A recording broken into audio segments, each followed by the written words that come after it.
Question बोल रहा है A and B are partners in a firm sharing profits and losses in ratio 3:2. Their balance sheet as on 31st March 2008 stood as follows. Capital account A's capital 24,000 है, B का capital 60,000 है, sundry creditor 16,000 है। अब asset side में PL account दिया हुआ है, तो ये सब जो चीज होता है ना, ये सब थोड़ा सा तुम लोग करते समय नोट करो। पीएल अकाउंट अगर असेट साइड में होता है, इसका मतलब होता है लॉस। ठीक है, इसका मतलब क्या होता है? लॉस। और वही चीज अगर लायबिलिटी साइड में होता है तो उसका मतलब होता है प्रॉफिट। फर्नीचर एंड फिक्सचर दिया हुआ है, स्टॉक इन ट्रेड दिया हुआ है, सन्ड्री डेटर्स 42,000 दिया हुआ है, लेस प्रोविजन 2,000 करके नेट फिगर 40,000, फिर कैश इन हैंड है 30,000। ठीक है, फर्दर एडजस्टमेंट में क्या बोल रहे हैं लोग?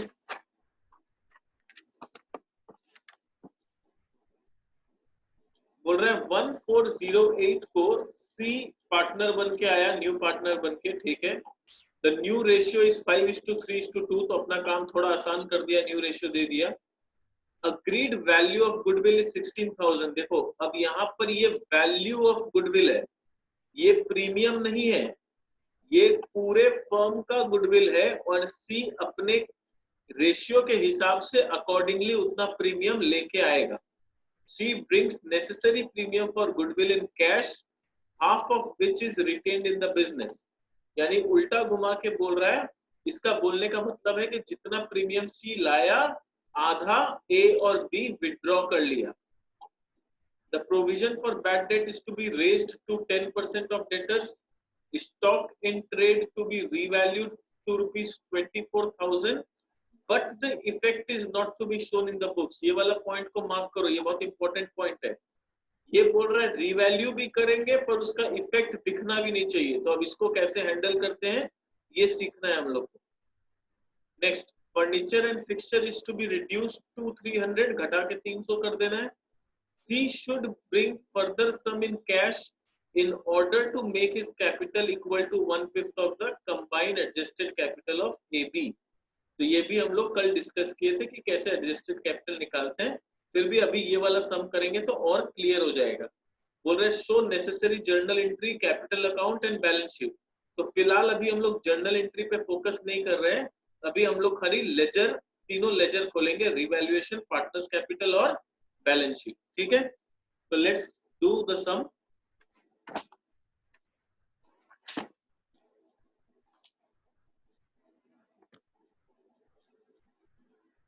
क्वेश्चन के साथ साथ एनालाइज करते जाएंगे।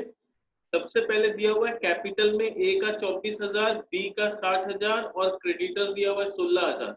एक एक करके एंट्री वाइज पोस्टिंग पे ध्यान देना कि हम लोग कैसे इसको कर रहे हैं, सबसे इंपॉर्टेंट चीज यही है। तो यहाँ पर देखो, अपने को ए का कैपिटल दिया हुआ है 24,000, बी का कैपिटल दिया हुआ है 60,000।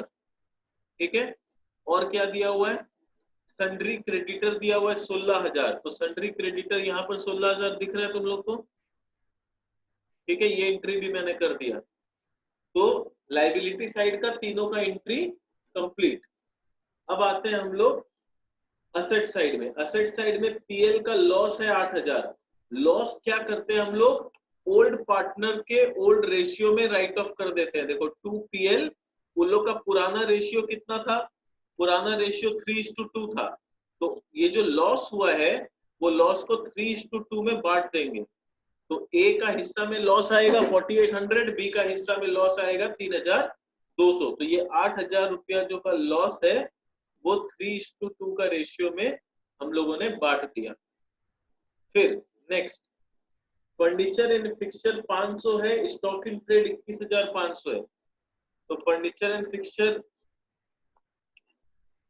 यहां से देखना, फर्नीचर एंड फिक्सचर 500 रुपया दिख रहा है। ठीक है, और स्टॉक 21,500 दिख रहा है। ये सब हम लोग इनर कॉलम में लिख रहे हैं। क्यों? क्योंकि जब रिवैल्यूएशन का एडजस्टमेंट करेंगे तो प्लस माइनस जो करना पड़ेगा वो करेंगे। अभी फिलहाल के लिए सब इनर कॉलम में लिख रहे हैं। Furniture done, stock done. फिर सन्ड्री डेटर बोल रहे हैं 42,000 है, उसमें लेस प्रोविजन 2,000। तो इसको कैसे हैंडल करते हैं? सन्ड्री डेटर को देखो, सन्ड्री डेटर को देखो कैसे करते हैं हम लोग, यहाँ दिख रहा है, सन्ड्री डेटर को एक बार के लिए ग्रॉस वैल्यू यहाँ लिखते हैं 42,000 पूरा, ठीक है। और जो 2,000 का प्रोविजन था ये ओल्ड प्रोविजन है। तो हम लोग क्लास 11 में भी सीखे थे यही चीज कि ओल्ड प्रोविजन हम लोग क्या करते हैं, पीएल अकाउंट के बाई साइड में लिखते हैं, और जो नया प्रोविजन आता है वो हम लोग डेटर से माइनस करके पीएल के टू साइड में लिखते हैं। सेम यहाँ पर भी वही मेथड है, बस पीएल की जगह यहाँ पर रिवैल्यूएशन अकाउंट, वहां पर पीएल अकाउंट होता था, यहाँ पर रिवैल्यूएशन अकाउंट। यानी जो ओल्ड प्रोविजन 2,000 रुपया है वो हम लोग क्या करेंगे, रिवैल्यूएशन अकाउंट के बाई साइड में लिख देंगे। देखो रिवैल्यूएशन अकाउंट के बाई साइड में हम लोग लिख दिए। अब नया जो एडजस्टमेंट में प्रोविजन आएगा वो 2 पीवीडीडी करेंगे, फिलहाल अभी हम लोग वहां पहुंचे नहीं है तो I am not discussing that. फिर बोल रहा है कैश इन हैंड है 30,000 रुपया, तो कैश इन हैंड भी हम लोग इनर कॉलम में बैंक में या कैश इन हैंड जो भी है 30,000 रुपया यहाँ पर लिख देंगे। देखो कैश में लिखा हुआ 30,000 रुपया दिख रहा है, कैश में 30,000 रुपया यहाँ पर इनर कॉलम में एक बार के लिए लिख दिया। तो पोस्टिंग एकदम क्लियर हो गया, पोस्टिंग को लेके कोई कंफ्यूजन नहीं है ना, किसी को कंफ्यूजन है तो प्लीज बताओ। अभी हम लोग एडजस्टमेंट में नहीं आए, खाली पोस्टिंग की है। पोस्टिंग को लेके किसी को कोई भी डाउट है तो please let me know. Clear एकदम, पोस्टिंग एकदम क्लियर है, हमेशा क्लियर, ओके। तो now we are coming to adjustments, ठीक है। अब हम लोग एडजस्टमेंट में आते हैं।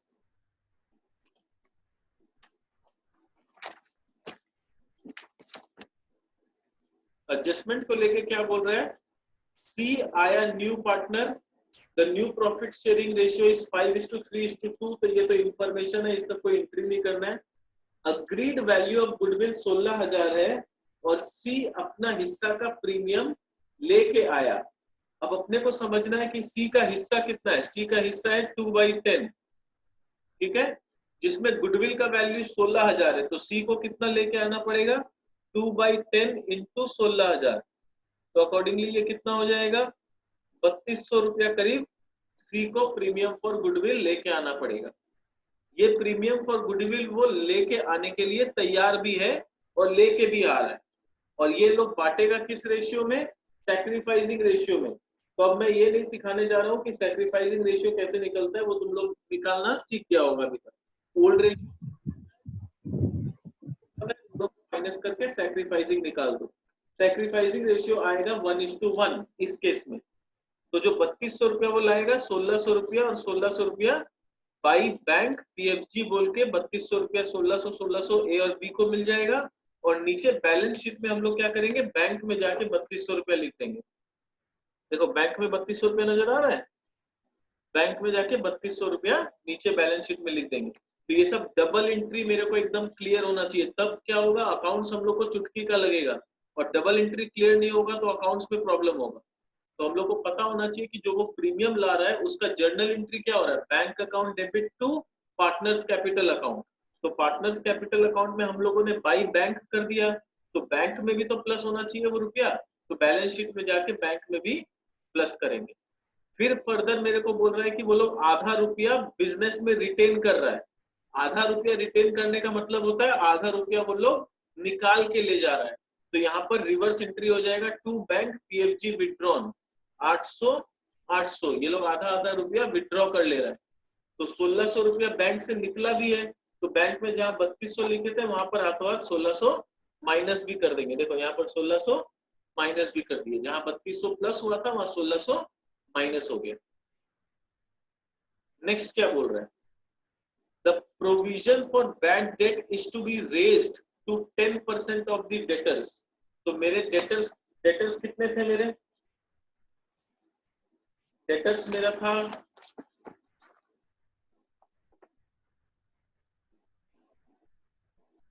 ठीक है, डेटर्स देखो कितना दिख रहा है, 42,000 था, तो उसका 10% मेरे को प्रोविजन बनाना है। तो 42,000 का 10% 4200 रुपया प्रोविजन बना के नया फिगर यहाँ आएगा, और ये जो नया प्रोविजन बना है वो कहाँ चला जाएगा, रिवैल्यूएशन अकाउंट में डेबिट साइड में चला जाएगा। जैसे पीएल में जाता था फाइनल अकाउंट्स में, यहाँ पर रिवैल्यूएशन में चला जाएगा। तो ये हम लोग नया प्रोविजन 10% ऑन डेटर भी बना लिया। नेक्स्ट क्या बोल रहे हैं, stock in trade is to be revalued at 24,000 but the effect is not to be shown in the books. ये सबसे इंपॉर्टेंट एडजस्टमेंट है इस पूरे सम का, इसको समझना ध्यान से। इसका मतलब क्या होता है? इसका मतलब ये होता है कि हम स्टॉक को रीवैल्यू करेंगे पर उसका इफेक्ट नहीं दिखना चाहिए। इफेक्ट नहीं दिखना चाहिए मतलब इसका बोलने का मतलब है कि स्टॉक का बैलेंस शीट में कोई फर्क नहीं पड़ेगा।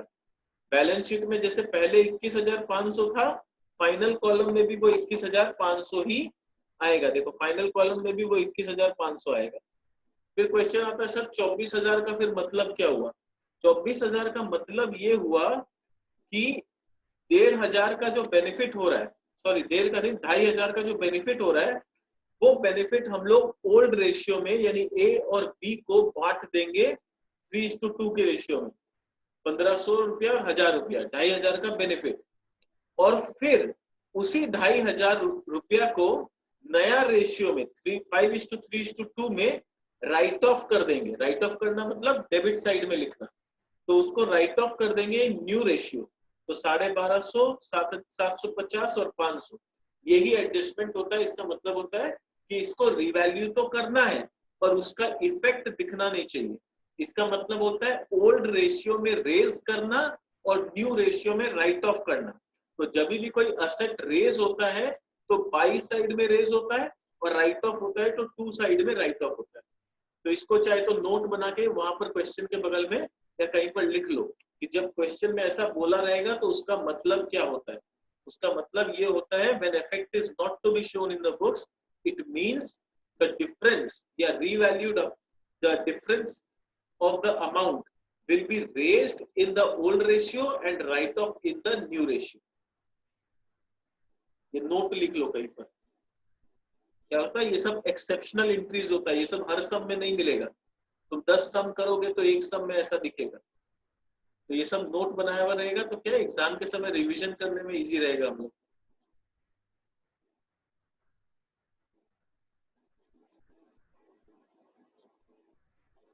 सर एक बार वापस बोल सकते हैं? क्या ये क्या लिखना है? लिख दो, लिखो। When हाँ revaluation is to be done but effect is not to be shown, when revaluation is to be done but effect is not to be shown, the difference amount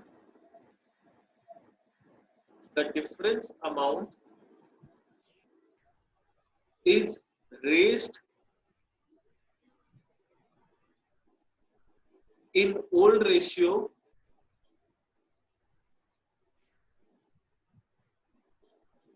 and write off in new ratio।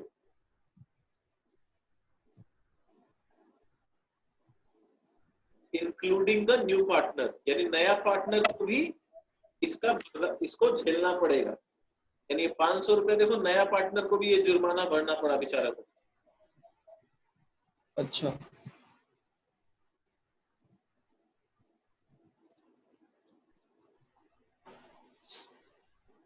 ठीक है, यहाँ तक हो गया sir. Okay. चलो अब आगे देखते हैं क्या बोला है। Furniture and fixture are to be reduced to 300, घटा के 300 कर देना है। यानी फर्नीचर एंड फिक्सचर था कितना? 500 रुपया।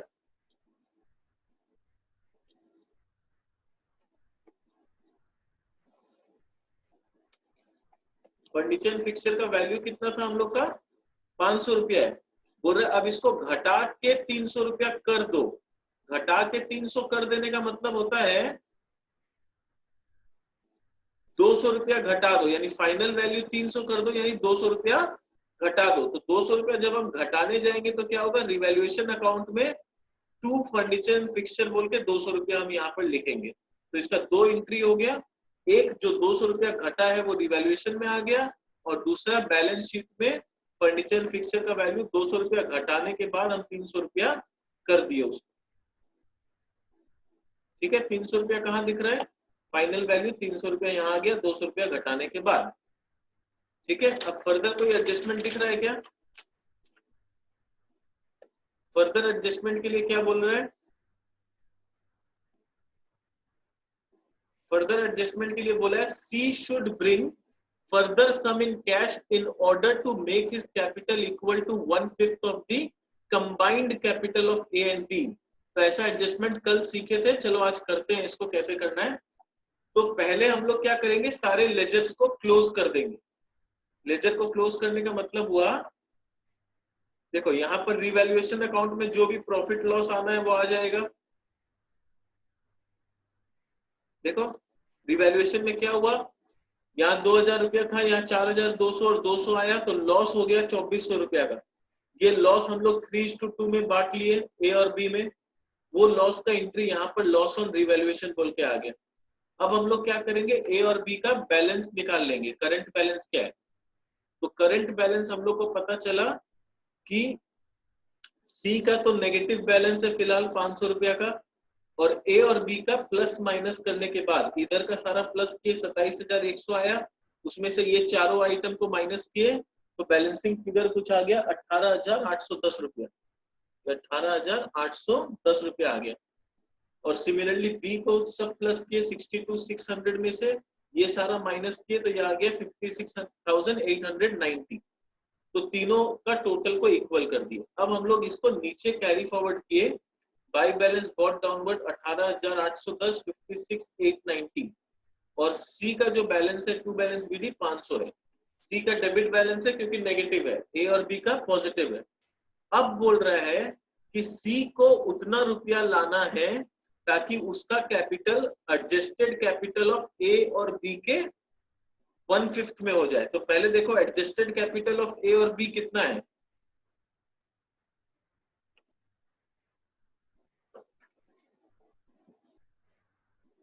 आई होप कैलकुलेटर दिख रहा है सबको, ठीक है। तो एडजस्टेड कैपिटल ऑफ ए और बी कितना हो जा रहा है, 18,810 प्लस 56,890, ये ए और बी का एडजस्टेड कैपिटल है।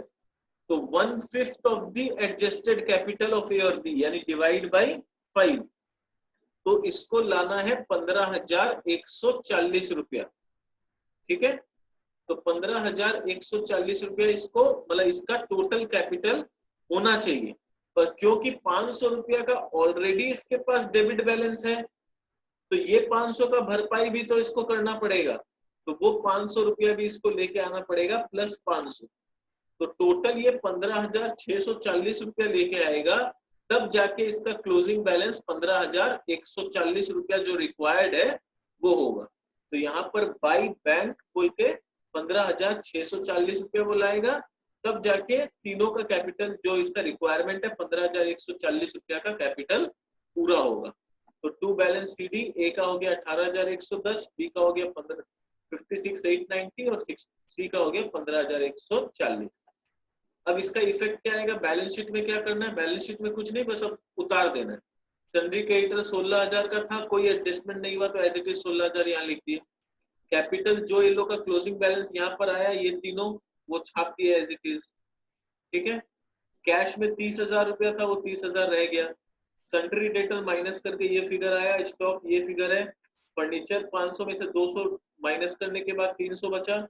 बैंक में क्या हुआ, 3,200 रुपया वो प्रीमियम लाया था, 1,600 वो लोग विड्रॉ कर लिया, और अभी 15,640 रुपया वो नया कैपिटल के लिए लाया, वो प्लस कर दिए।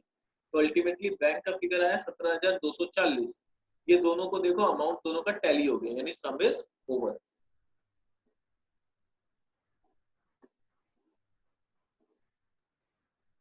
क्लियर है, समझ में आया कैसे हुआ ये वाला सम? कोई भी पॉइंट में किसी को कंफ्यूजन? एक बार जस्ट गो थ्रू करना है तो कर लो सम को आराम से। I am giving you 2-3 minutes, आराम से देख लो सम को, ठीक है ना। जितना ज्यादा डाउट्स अभी आएगा उतना हम लोग के लिए अच्छा है, क्योंकि अभी हम लोग सीखने का मोड में है, डाउट आना चाहिए अभी, ठीक है ना। ऐसा मत सोचना कि 2 बार कर लिए एक ही सम तो अभी डाउट नहीं पूछेंगे, नहीं, कोई भी डाउट है, क्योंकि देखो ये जो सम्स है ना, ये सब मेरे स्टडी मटेरियल का सम है, ये किताब का सम नहीं है। और मेरे मैथ का सम का स्टैंडर्ड तुम लोग जानता है, ये सम तुम लोग बुक में खोजेगा तो एग्जाम्पल नंबर 40 में मिलेगा, 30-40 में जाके मिलेगा ये सम, ठीक है ना। तो ये सम जो भी हम करा रहे हैं ये सब स्टैंडर्ड सम्स है, तो अगर इसको अगर समझने के लिए एक दो बार करना भी पड़ रहा है तो कोई दिक्कत नहीं है, जरूरत पड़ेगा एक एक सम को 2 बार 3 बार करेंगे, पर ये सब बहुत स्टैंडर्ड सम्स है, मेरे मैथ में जितना सम्स है सब स्टैंडर्ड सम्स है, ठीक है। तो ये सब सम्स एक बार क्लियर हो जाएगा, जब तुम लोग बुक का सम करने बैठेगा ना तुम लोग को वो बच्चा वाला सम्स लगेगा। तो ये सब सम्स को क्लियर करने में अगर थोड़ा टाइम भी लग रहा है तो कोई प्रॉब्लम नहीं है, क्योंकि ये सब हाई स्टैंडर्ड सम्स है। ये सब होने के बाद बुक का सम तुम लोग ओरली सॉल्व कर लेगा, ठीक है। ये वाला एकदम क्लियर है, ठीक है। अच्छा, आई थिंक ये वाला सेशन का टाइम अप हो रहा है अपना, तो एक बार रीज्वाइन कर लेना, मैं एंड कर रहा हूँ। नेक्स्ट क्वेश्चन रीज्वाइन कर लो मीटिंग को, नेक्स्ट क्वेश्चन करते हैं, ठीक है ना।